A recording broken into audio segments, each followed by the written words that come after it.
राधे कृष्ण दोस्तों, welcome to my channel हरे रामा हरे कृष्णा।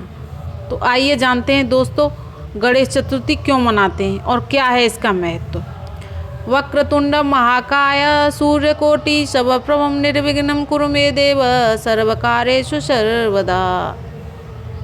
भारत के लोगों का मानना है कि भगवान गणेश जी बहुत खुशी और समृद्धि लाते हैं और उनकी सभी बाधाओं को दूर करते हैं।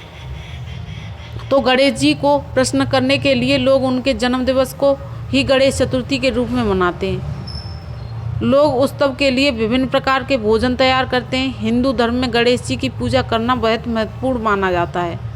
ऐसा माना जाता है कि लोग जो पूरी श्रद्धा और विश्वास के साथ उनकी पूजा करते हैं, उन्हें खुशी, ज्ञान, धन और लंबी आयु प्राप्त होती है और उनकी सभी मनोकामनाएं पूरी होती हैं। अन्य देवी देवताओं के कहानी या कथा की तरह ही श्री गणेश जी की भी एक कहानी है और काफ़ी रोचक है और प्रेरणादायी है। चलिए आज उसी के बारे में विस्तार से जानते हैं। एक बार माता पार्वती स्नान करने जा रही थी, तब उन्होंने द्वार पर पहरेदारी करने के लिए अपने शरीर के मैल से एक पुतला बनाया और उसमें प्राण डालकर एक सुंदर बालक का रूप दे दिया। माता पार्वती बालक को कहती हैं कि मैं स्नान करने जा रही हूँ, तुम द्वार पर खड़े रहना और मेरी बिना आज्ञा के किसी को भी द्वार के अंदर मत आने देना। यह कहकर माता पार्वती उस बालक को द्वार पर खड़ा करके स्नान करने चली जाती हैं। वह बालक द्वार पर पहरेदारी कर रहा होता है कि तभी वहाँ भगवान शंकर जी आ जाते हैं और अंदर जैसे ही जाने वाले होते हैं, वह बालक उनको वहीं रोक देता है।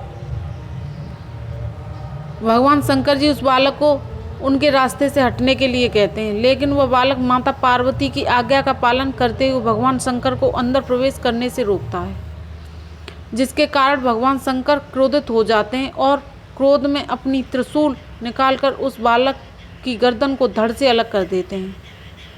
बालक की दर्द भरी आवाज़ को सुनकर जब माता पार्वती बाहर आती हैं, तो वो उस बालक के कटे सिर को देखकर बहुत दुखी हो जाती हैं। भगवान शंकर को बताती हैं कि वो उनके द्वारा बनाया गया बालक था जो उनकी आज्ञा का पालन कर रहा था, और माता पार्वती उनसे अपने पुत्र को पुनः जीवित करने के लिए कहती हैं। फिर भगवान शंकर अपने सेवकों को आदेश देते हैं कि वो धरती लोक पर जाएं और जिस बच्चे की माँ अपने बच्चे की तरफ पीठ करके सो रही हो, उस बच्चे का सिर काट कर ले आएँ। सेवक जाते हैं तो उनको एक हाथी का बच्चा दिखाई देता है जिसकी माँ उसकी तरफ पीठ करके सो रही होती है। सेवक उस हाथी के बच्चे का सिर काट कर ले आते हैं। फिर भगवान शंकर जी उस हाथी के सिर को उस बालक के सिर स्थान पर लगाकर उसे पुनः जीवित कर देते हैं। भगवान शंकर जी उस बालक को अपने सभी गणों का स्वामी घोषित करते हैं। तभी से उस बालक का नाम गणपति रख दिया जाता है। साथ ही गणपति को भगवान शंकर के देवताओं में सबसे पहले उनकी पूजा होगी ऐसा वरदान भी देते हैं, इसीलिए सबसे पहले उन्हीं की पूजा होती है। ऐसा माना जाता है कि उनकी पूजा के बिना कोई भी कार्य पूरा नहीं होता है। वीडियो अच्छी लगी तो लाइक शेयर करें, सब्सक्राइब करें। धन्यवाद दोस्तों।